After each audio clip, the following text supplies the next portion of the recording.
Silvio Afel. Chers compatriotes, distingués invités, bonjour.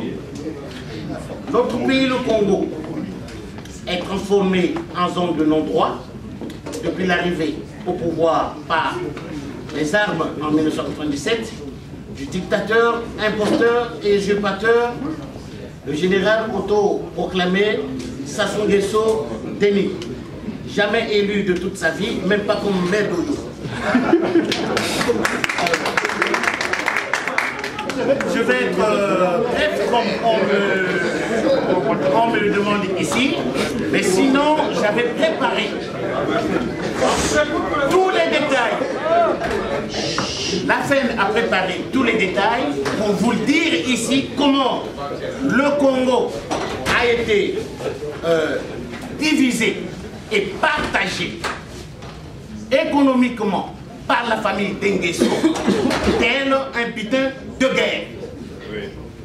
Je vais prendre quelques exemples, et puis bon, il y en a beaucoup, vous voyez, ça fait toutes ces pages. Je ne peux pas.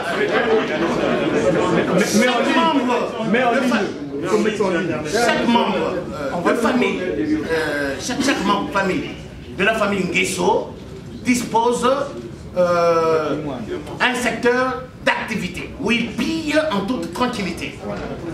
Et dans ce que l'on pourrait appeler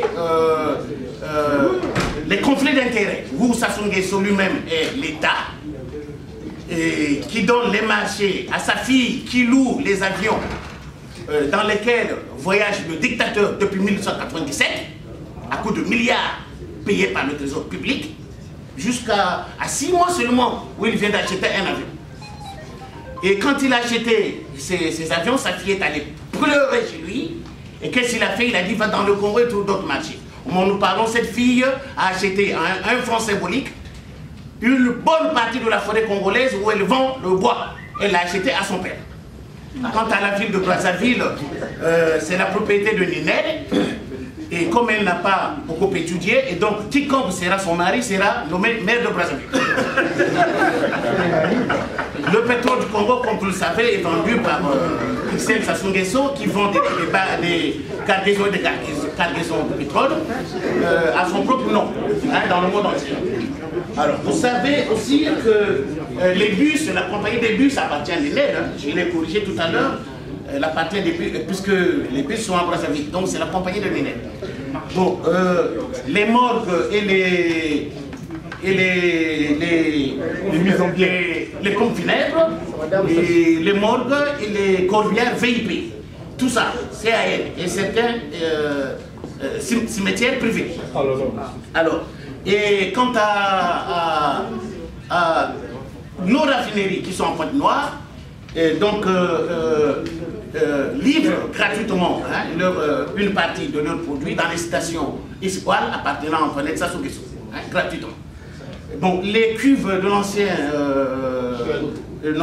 Hydro-Congo sont devenues leur propriété et pourtant ancêtres de la SNPC, mais ces cuves-là sont louées à la SNPC par la famille des Nguesso. Il y a beaucoup de choses, vous voyez, il y a tout ça. Bon, je vais arrêter.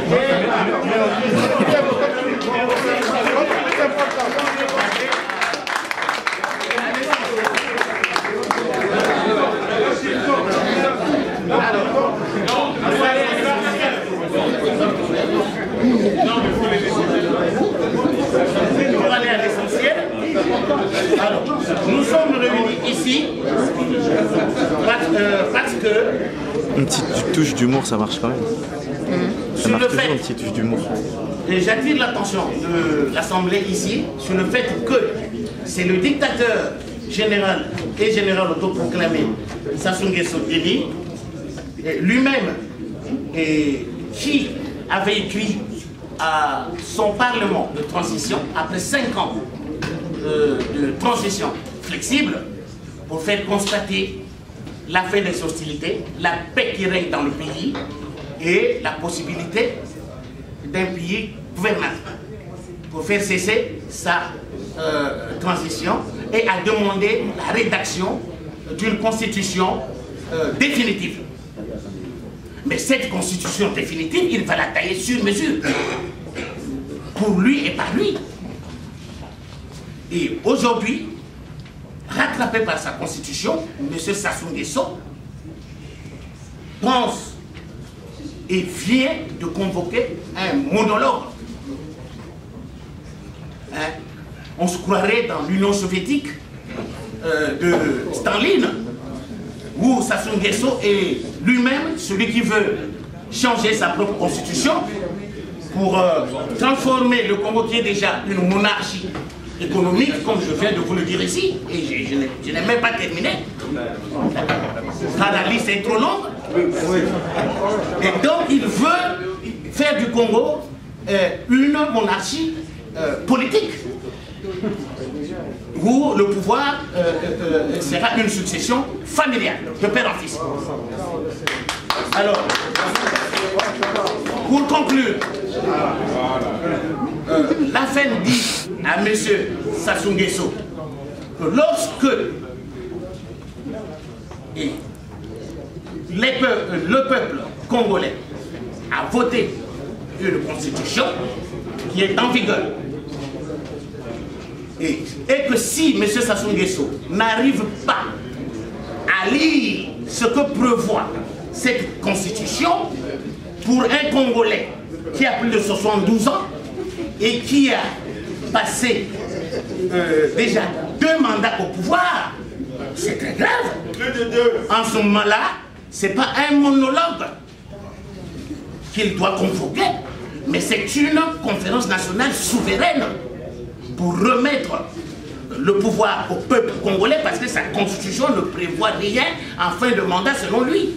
À la fin de son 2e mandat, selon lui, il n'arrive pas à lire ça. En ce moment-là, il convoque une conférence nationale souveraine et il démissionne. Et le peuple congolais va s'asseoir pour réfléchir et repenser la nouvelle république de manière souveraine. Je n'ai pas fini. Il y a Sassou Nguesso qui vient demain. Il dit quelque chose.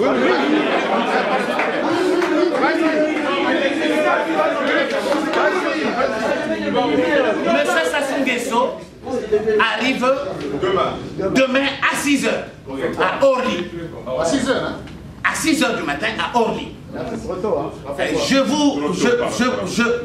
Je vous préviens qu'avant l'arrivée de Sassou Nguesso, il y a eu beaucoup de voyages desquels remplis des gens du PCT. Et qu'il va présenter, et comme les gens de la diaspora et qui sont venus l'accueillir. Alors, donc je propose que ici, chacun de nous amène au moins 5 personnes. Amenons femmes et enfants pour dire non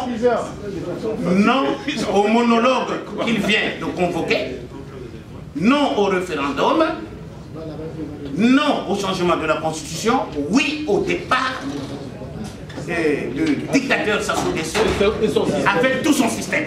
Merci.